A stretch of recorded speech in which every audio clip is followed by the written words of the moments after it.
I've recently disembarked the beautiful Explora I after sailing from Barbados to Panama City through the new locks of the Panama Canal. This cruise marked her first passage through the canal and my first time sailing with Explora.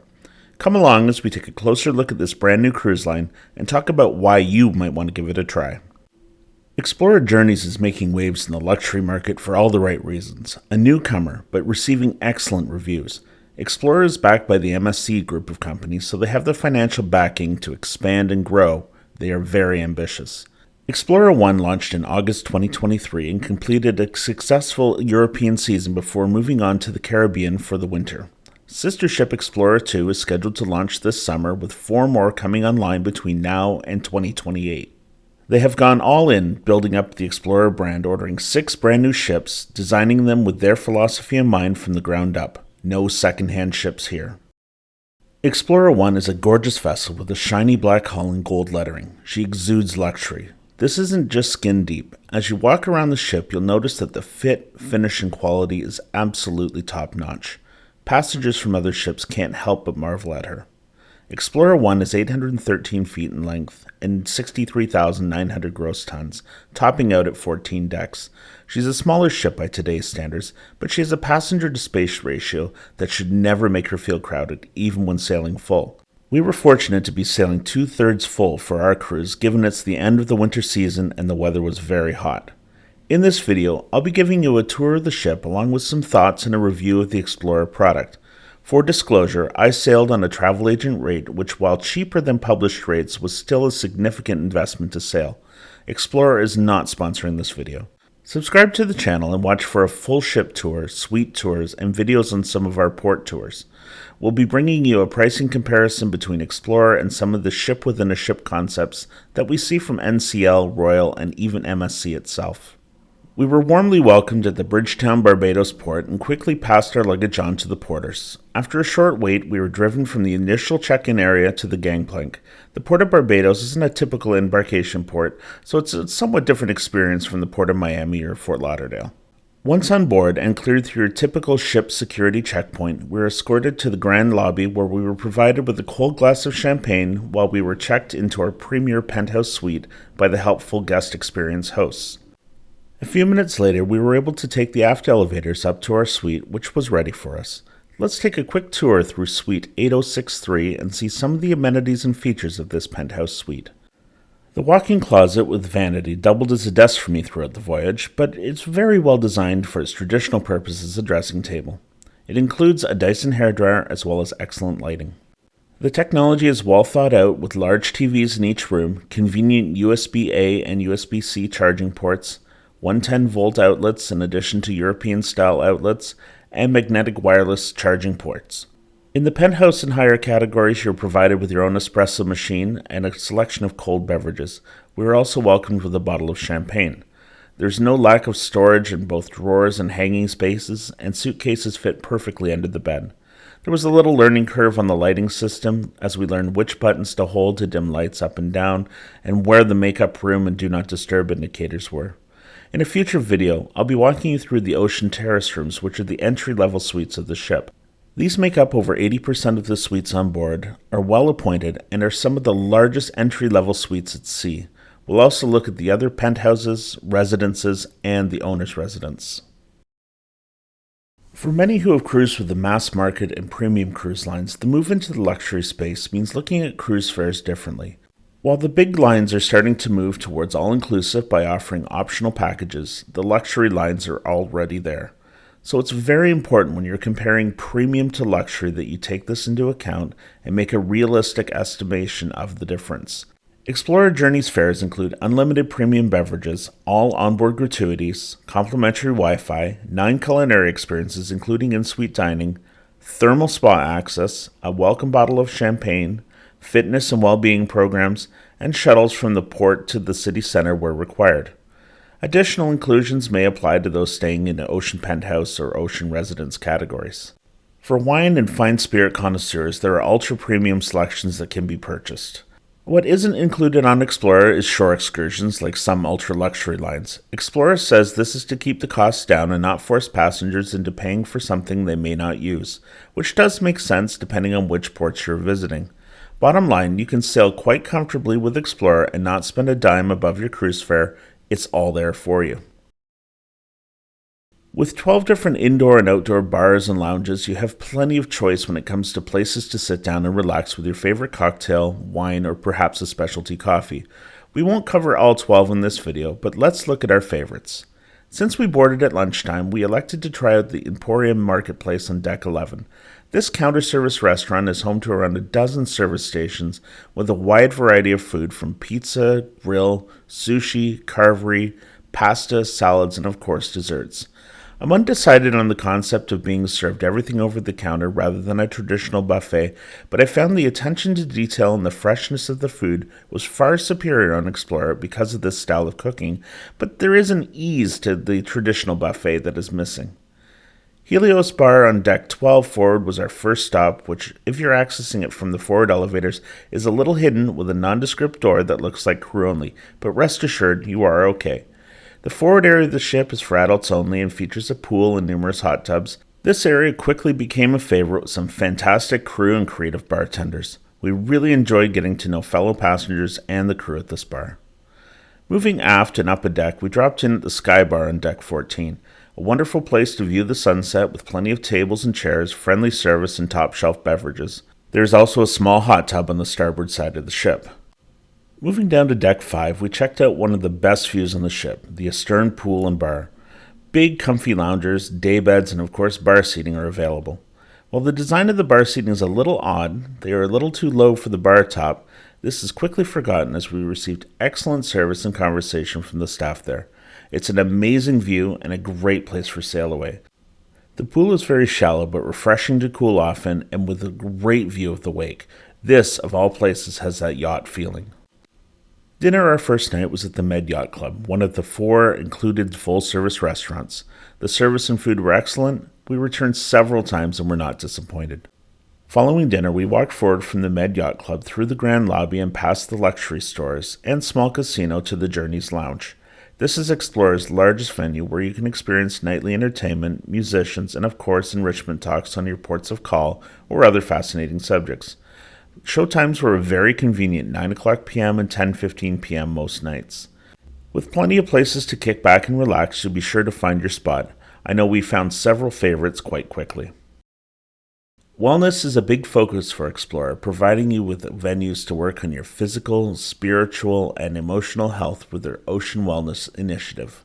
All guests have access to the extensive thermal suite, fitness center, classes, running track, and hydrotherapy pool. The ship also has a large spa area and beauty salon. Of course, these incur an additional charge. Let's take a few minutes to answer the most frequently asked questions that Explorer receives. Are there formal nights? Answer is no. Explorer maintains a country club casual or elegant resort casual style. There are no formal nights, no requirement for suit jackets or evening wear. Is there a dress code? Explorer suggests that elegant resort casual style, but doesn't give any specific suggestions. The usual rules of no swimwear in the restaurants or shorts or jeans in the dining room obviously apply. Should I tip on board? Gratuities are included in the cost of your cruise, but if a host provides service above and beyond expectations, then an additional gratuity is at your discretion. It is not required nor expected. What's the onboard currency? Everything that has an additional cost is priced in euros. It's important to note that if you bring US cash for the casino, you must convert it to euros at Explorer's rate, which may not be the best conversion. What are the legal ages for drinking alcohol in the casino? When sailing from North American ports, the drinking age will be set at 21. When sailing from other ports, the age shall be set at 18. The casino is 18 years of age at all times. Are children permitted on board, or is this an adult-only cruise? Children from 6 months of age are welcome on board. The ship has the Nautilus Club, a supervised space for children 6 to 17 years of age with 3 to 5-year-olds welcome at specific times with their parent or guardian. Explorer specifically caters to multi-generational travelers, so bring the grandparents too. Younger guests are provided with extra amenities in the suites such as smaller bathrobes, slippers, toys for babies and infants. We had several multi-generational families on board our cruise, and I was impressed by the maturity and politeness of the kids and young adults that we encountered. Is there a laundry on board? Yes, there is a self-service laundry, which is complimentary. You can also send out laundry and dry cleaning, which has a charge for most, but may be included for Penthouse and residence guests. How can I book my Explorer Journeys cruise? You can book through their website, request a callback for a booking agent to work with you, but I highly recommend working with a travel agent who can look after your needs from start to finish. Travel agents and cruise lines work together and don't compete on price. In addition to the Med Yacht Club restaurant, we also enjoyed Fil Rouge, a French-inspired restaurant with a wide variety of dishes from lobster to 72-hour beef short rib, which was a personal favorite. Both Med Yacht Club and Fil Rouge are available without a reservation. The included wines were very good for my palate. I didn't feel the need to order more expensive bottles of wine with dinner. Before your cruise, you can also make one reservation at each of the included specialty restaurants, Sakura, which is an Asian-inspired restaurant, and at Marble & Co., the steakhouse. After your first visit, you can make another reservation at that restaurant later in the cruise. I suggest making your first reservations as early in the sailing as possible. There's no cover charge for either of these venues. Sakura was by far our favorite restaurant on board, so much so that I didn't do a whole lot of filming. The sushi was very well prepared with a wide variety available to us. Service was prompt and friendly, yet not rushed. During our second visit, we took our time with the sushi course, followed by dim sum, and then the entrees. Marble & Co. was our least favorite of the four included restaurants. While the appetizers, soups, and salads were very good, I was disappointed with the cuts of steak they were serving. During our first visit, I opted for the ribeye, which was very thin, less than 3/4 of an inch, and didn't seem to have the characteristic marbling that a ribeye should have. On the second visit, I opted for the prime rib, which was very fatty. Both steaks were under-seasoned and seemed to rely on sauces to give them flavor. This is definitely an area where they could step up their game. For dessert on both nights, I opted for the beignets, which are like small donuts with caramel or chocolate sauce. They were excellent. Explorer also offers the guests the opportunity to visit Anthology and the Chef's Table on board, which have an additional charge. We did not attend these events. The dining on board was definitely above par and certainly what I would expect from a luxury cruise line. I was impressed. So what are my final impressions of Explora? Overall, I was very impressed, and I really believe that if they stay true to their vision, they will be a leader in the luxury cruise market. Obviously, there are things that need to be addressed in both programming, ship design, and the restaurants, but certainly nothing stood out as a showstopper, and these will come with time. For example, on the entertainment side of things, they may need to find a little more variety in the longer sailings. Several guest entertainers spiced things up during our cruise, in particular Kuba, who is known for playing unusual instruments. He was excellent. The resident musicians and singers did a wonderful job, but things did eventually get a little repetitive, especially in the Astern Lounge after the main shows. Entertainment director Michael seemed to be doing a good job developing the program, adding trivia and music trivia where he can, listening to guests' thoughts.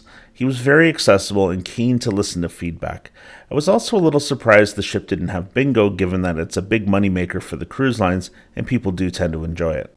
In terms of ship design, there are some oddities, like in the Astern Lounge bar, where there's a wall blocking the stage from view, and in the Emporium Marketplace, where there are stairs leading outside to the tables on one side of the ship, but not the other. I also found out the hard way that there are a few level changes that may not be well marked. All things to address in future builds or refits down the road. However, I can't emphasize enough how small these items are and just how amazing this ship actually is. The crew, or hosts in Explorer terminology, are for the most part fantastic. I found that many of them are new to cruising and have backgrounds in luxury hotels. Getting to know a few of them, they are all looking forward to renewing their contracts and coming back to Explorer I, while some may be moving over to Explorer II to help with the launch. The only time I was a bit put off speaking to someone was at the customer relations desk, where she was very curt and seemed annoyed by simple questions. Perhaps a bad day. The one fault I can find with the food and beverage department is that the menus don't change from night to night. They often have a special, which I tried on a couple of occasions, but on a long cruise or back-to-back, I could see it getting repetitive, especially if you have dietary restrictions. The quality of the steak also needs to improve and be more in line with what you would be paying for on board. Other than that, I found the quality of the food to be excellent and the service exactly as you should expect from a luxury cruise. The pools, hot tubs, and other recreation areas are also well thought out with a number of different locations to visit. I don't ever see sunbed hogs being an issue on the ship because of that variety. We really enjoyed the Astern pool with its infinity wake view, as well as the conservatory with its retractable roof and tropical feel. The pools are saltwater, which I don't mind in the least. There are outdoor fitness areas with a jogging and walking track, as well as sports courts and outdoor exercise equipment on Deck 14. Cabanas did tend to fill up early, but crew were quick to clear and clean the ones that were not being occupied. I had the opportunity to talk to several Explora staff, both on board and in their onshore offices, about the cruise line to try to get a sense of who their target market was. In general, they most appealed to more affluent 45 to 65-year-olds who may be still working or partially retired. For this reason, they've provided what I consider to be the best internet at sea I've ever experienced. Low latency, highly available, and consistent. I was able to work easily from land or sea without issue. Internet is included in the price. But I believe Explora will appeal to a wider audience than that age range. Passengers who have sailed with MSC's Yacht Club or Norwegian's Haven should consider trying Explora because rather than just having a small ship within a ship area, you'll have a whole ship. Experienced luxury cruisers who sail with Oceania, Azamara, or even Crystal, Silversea, or Regent Seven Seas will enjoy Explora if they sail with an open mind. Explora is not traditional luxury. It's more casual and laid back, focusing on unobtrusive service and quality. But if you sail and do nothing but compare them to the other one, you're going to miss the point. My final takeaway on Explora is that while they are still finding themselves, they are an outstanding cruise line and worth considering if you're upgrading from the deluxe cruises like Princess, Celebrity, or Holland America. Once established, luxury cruise lines have their signature events and traditions that passengers grow to love and expect. Explora is still finding and actively developing what works for them and their passengers. It takes time to develop those traditions and followings. It was an absolute pleasure to sail with them early on and to be a part of that tradition building. If you have questions you'd like answered about Explora, please put them in the comments. And remember, if you like this content, please like the video and subscribe to the channel. Thank you.